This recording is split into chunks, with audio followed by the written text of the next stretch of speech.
What an exciting time. I mean, the Olympics in London, you know, I've been a part of several of them since 1988. And it's probably my favorite one, just from the standpoint of how well it was ran, the excitement around the village, the excitement around the events. They packed every event and every sport.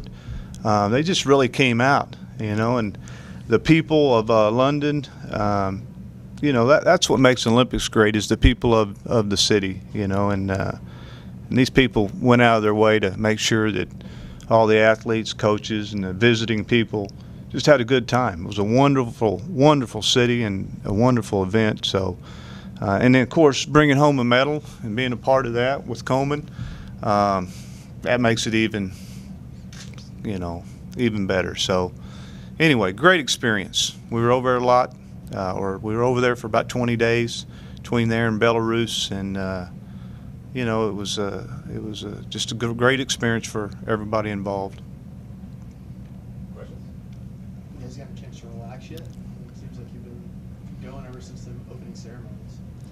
A little bit. Still trying to get caught up on sleep and get back on the right sleep pattern. You know, being over there for 20 days, it gets you. You know, we were on that time change for a while, so.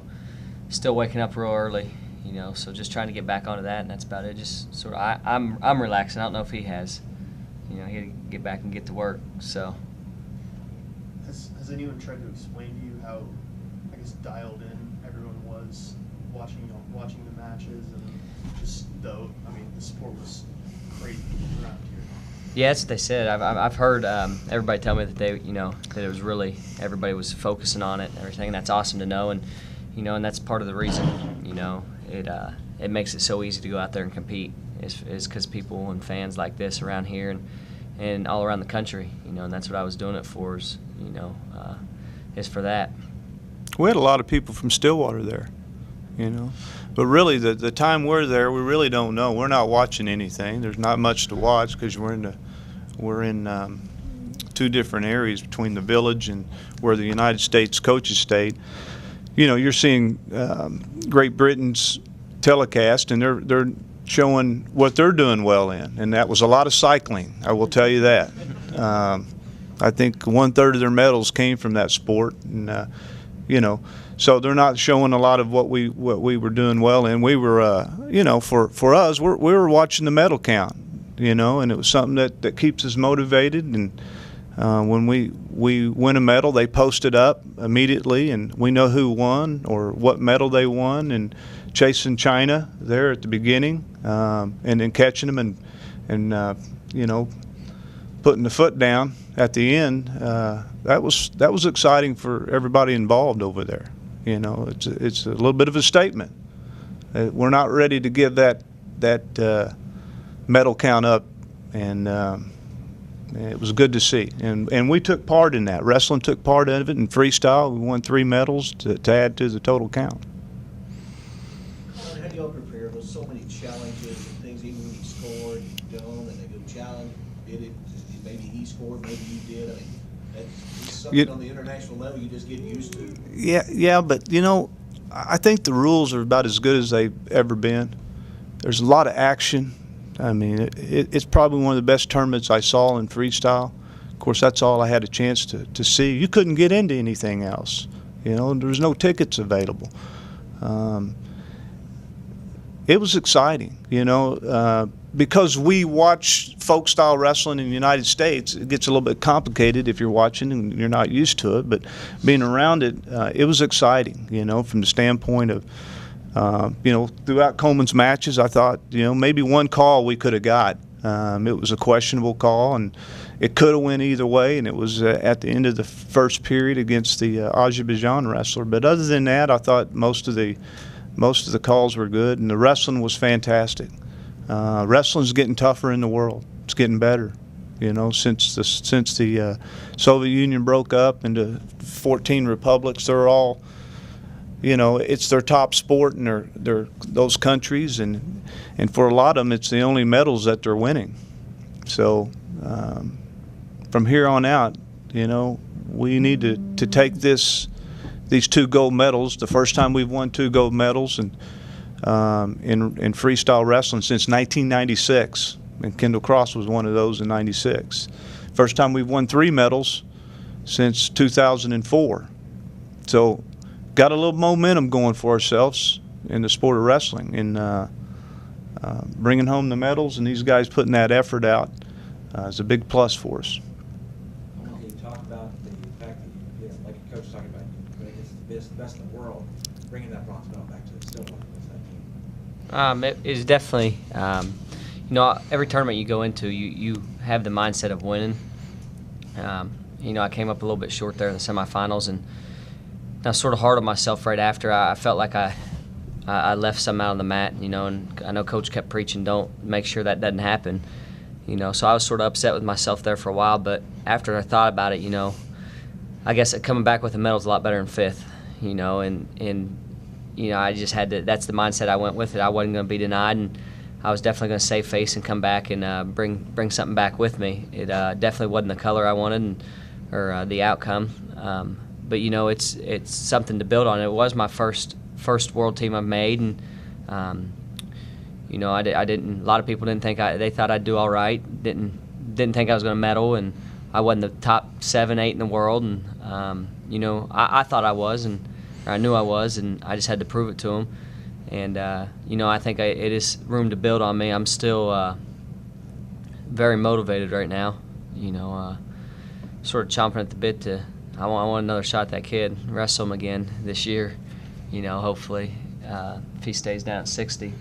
So, you know, that's the plan, and you know, I'm just going to move forward from here and keep building on this, and for the next 3-4 years, and you know, make another run at this thing. So your plan is to go to Rio? Yes. So throughout the whole process, there were a bunch of pictures, a bunch of things that came up, but 2 of them that really stuck out to everyone was one in New York when you're jumping. The celebration right after, and then the second one was right as you won the bronze medal, and both of them, he's right there next to Matt, or in the first one, running out at you. I mean, what's it like to have your college coach there, and not only your coach that you know so well, but someone with so much experience at the Olympics? Oh, it was awesome. I mean, you know, he's done it before. He's won two Olympic titles and 4 world titles. So, you know, I rewatched that bronze medal match, and I read his lips there. Right, they showed him right before, or right when I was getting up, and I was down by a point with 25 seconds left, and he was just saying, "You got to shoot 2, 3, 4 times." He said, "Shoot, you know, multiple times." He said it about 3 times in a row there, and then, you know, of course, I came out and I shot multiple times and scored the takedown and won the match. You know, that trust factor and that just belief that you have, and comfortability of me just saying, "All right, he says it, I'm going to go do it," and it works every time. You know, that's the great part about having him there. You know, and just I don't have to do any thinking. I just listen. You know, and I think that's what helped me a lot this year. Just listening and saying they know what they're doing. They've won it already. I'm just going to listen to them, and that's what I've done. And it's taken a lot of stress off me. And you know, I haven't worried about anything. I walk into practice. I mean, even leading up weeks before the Olympics, people will be asking, "What are you going to do today?" I walk up to Coach right when we were getting ready to warm up. "What do we have today?" Wouldn't have a clue. You know, and that's the way I liked it. You know, just to go in there and, you know, I just listened to them, whatever they said. We talked about all the followers that went over to England and whatnot with you.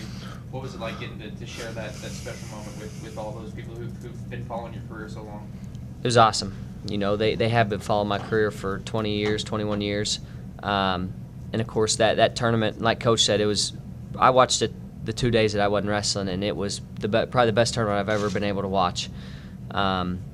It was great wrestling, and you know, I think that day, you know, that I had some exciting matches, and I think that was just a little bit I could give back to them for all the years of them following me everywhere else around the country and around the world. And you know, I think everybody enjoyed it, you know, and saw the success that we had as a country, and they were excited. You know, it's when you get over there and you get in that feel, and you know, we saw that we were putting our foot on the gas against China in the medal count, and I think everybody was getting pumped up, and you know, that's what we wanted to do, sort of show our dominance, that we were the best in the world. And you know, I think wrestling as an individual sport is on its way to that, to showing them that we are. You know, we were close the last couple of years of being the best team in the world, I think within the next 2 or 3 years we will be.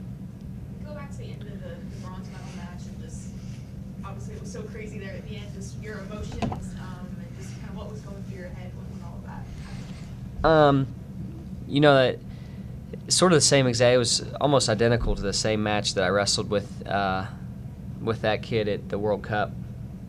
Lost the first period, won the second, and then was losing the third with short time left. It was almost identical. I think I took him down with 10 seconds left at World Cup, and it was about the same here. You know, so I don't know if I wasn't nervous. I just looked over at Coach, and he just told me to shoot, and you know, it was almost like I just said to myself, all right, I'm going to go get it. I'm not going to try, I'm going to do. And, you know, I don't know why I waited so long, but, you know, I guess it all worked out in the long run. Wish you wouldn't have. You know, but I wasn't nervous at all. I was sort of just confident that I was going to go get it, you know, and this whole year's sort of been, if I've needed a takedown, I've gone and gotten it. And, you know, I don't know if it's a good or bad thing, but it's worked for me in my favor here recently. And, you know, I think that's where my confidence came from at that time. And when you got the takedown, just describe your emotions and what you remember about that. I don't know if I remember much. You know, I just know it got real loud, you know, and I looked up and just saw all the fans in the shirts and Coach and just everybody jumping up, and I didn't realize how short the time was till I looked over and I saw there was only a couple seconds left, and sort of started celebrating a little bit, you know. But it was just a great feeling that I did, you know, come back and get that medal and not leave there in 5th place. That probably been the worst feeling ever, you know. He was so focused at that time that not only did he get a takedown, but he also got a turn. So, you know, all he needed was the takedown, but in his mind, he just went ahead and executed out. He fell into a turn and picked up the turn. So, you know, that's what was exciting for me, not just the win, but seeing guys finish out the period, finish out the match, and that's what he did. You know, so like he said, you know, that time, it shows the difference in athletes, you know, the doers and the guys that try, you know. And there's 15 seconds left. You find a way to score, you know, and sometimes it's a skill that, you know, you've never done. You know, you find that energy and know that energy's there. And I felt confident with 15 seconds left that we were going to win, and it was because of him, the way he looked, the way he acted, and the way he executed. And there wasn't a lot of fear there. There was hey, I got to win something here. I'm taking a medal home. And the shot and the performance after the shot just showed a lot of courage, a lot of energy was in that building with him. Coleman, was there anything you weren't prepared for or caught you off guard this whole experience?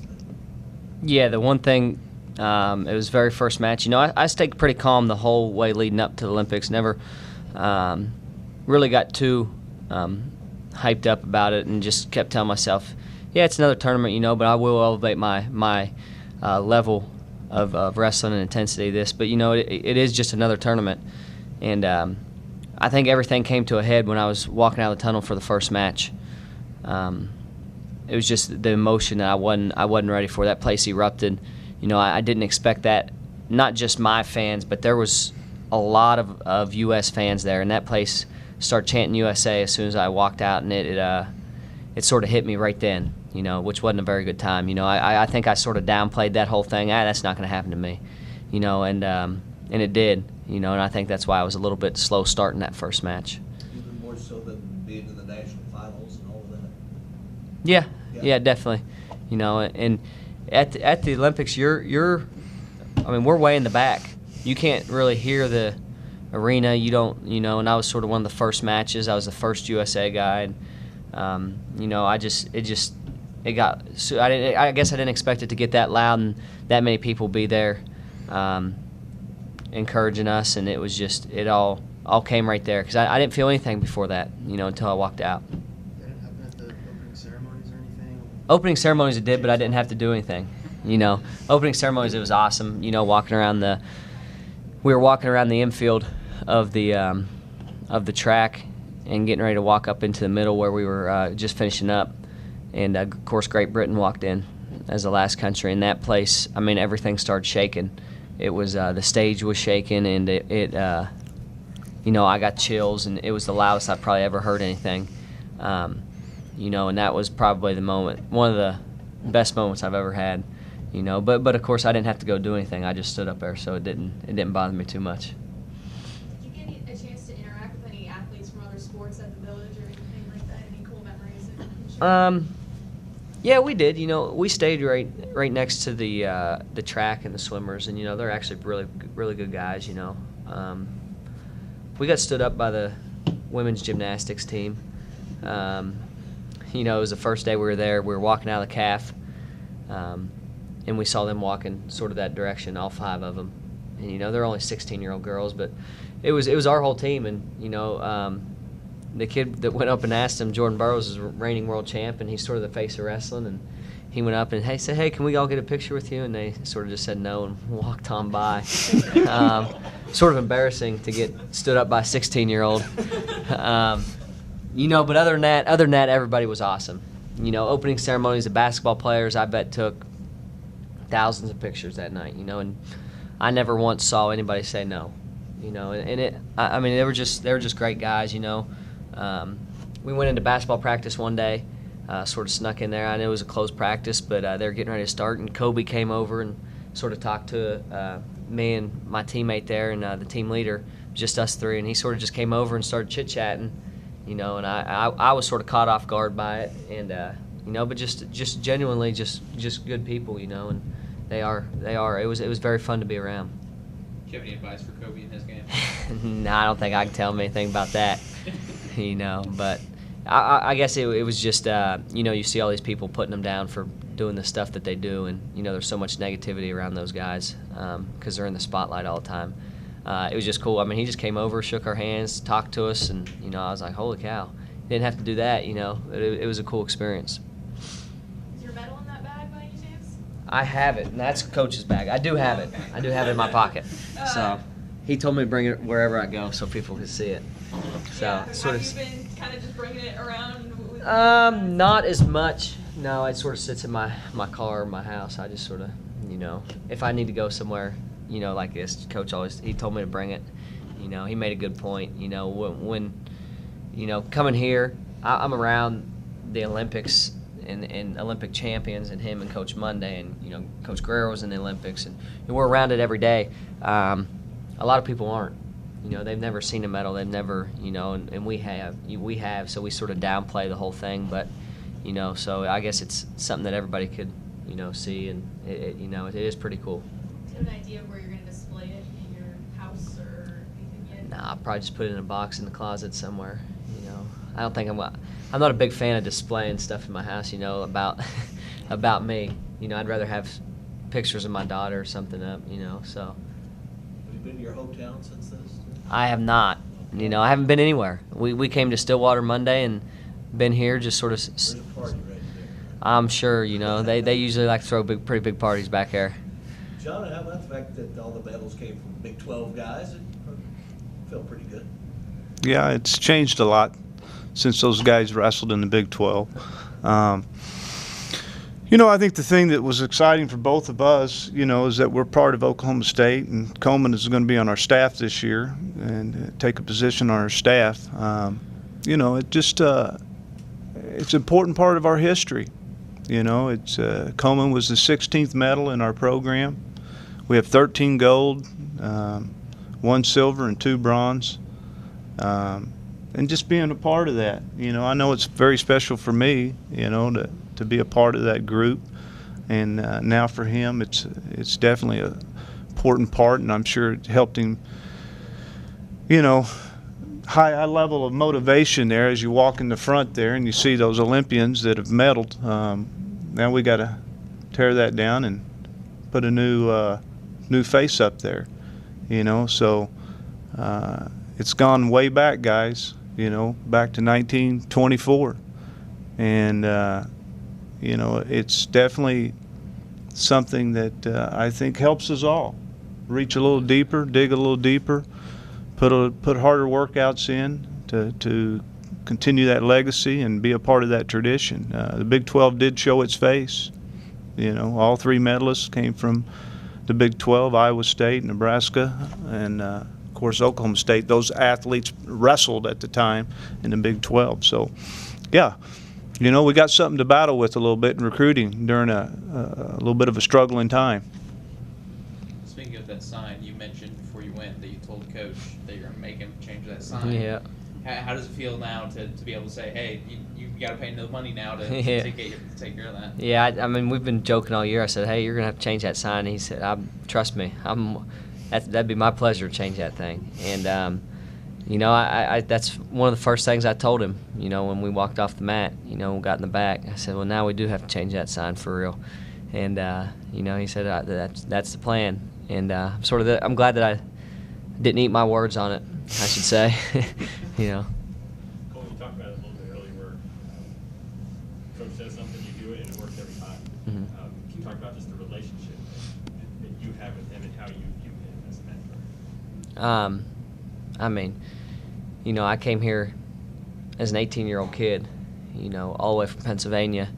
And I know when I made the decision, it was the right one, just the way I felt around him. I trusted him. I knew I'd be in good hands. My parents knew I'd be in good hands. It was a big deal of it. And it's just nothing's ever failed. I've just always, anything I need, I go to him. I talk to him. I ask for advice. I ask for that. It's just everything is. He has so many answers, and it's more than just in the wrestling room and on the mat for me. We go to church every Sunday. See him there at Mass every Sunday, him and his family, and it's just little things like that I look up, and when I was coming through that I looked up to, to have that, just that strong leadership, and morally he does everything right, and and that's the way I want to be. If I say it, I want to be trustworthy, want to be, stuff like that, and he has all those characteristics, so it's real easy just to follow, when I'm around here. Well, I will say that, with an athlete, I think in any of our sports at the Olympic level, especially in wrestling, there's really a team behind these guys, and Kenny Mundy put a lot of time into Coleman, and that's one of the reasons why when I had an opportunity to bring Kenny back a year ago, I was thinking of Coleman, and he did his job with him, and he put a lot of time into Coleman. Zach Esposito, and of course Eric Guerrero, who trained with him. I mean, this is a guy that finished in 2004, and he's 37 years old, and he's on the mat every single day with him. Okay, I can only coach now. I did go once with him over in London, and I felt it, but for about 6 days. And when I went with him, I knew he was going to win a medal. He was that strong. But there's really a team. Eric Guerrero, those guys like that, they're on the mat every day and testing them. You can't just get that from a college athlete now. He runs through guys like Jordan Oliver or John Morrison. It's not even a workout. That's where he's at now. So the team did its job, and a lot of times I'm the one to get the credit, but boy, I tell you right now, guys like Guerrero and Esposito put a lot of time in when he wasn't winning. The 3 years prior to this Olympic, this is a process. This is not something you just pop up and you decide to do. This is something that when you decide to do it, it's normally a 4 to 8 year journey to maybe get a medal. As Coleman said, that this is his first shot at trying to win a world or Olympic medal, but that's because he made the team. The last 3 years he didn't make the team, and you got to keep training. The people behind you got to keep working with you, and those are guys like Eric Guerrero and Zach Esposito who were there for him. So I think that's real similar in all sports. It's definitely a journey, and we've been behind in wrestling in the world. And we definitely closed the gap in the last 2 years.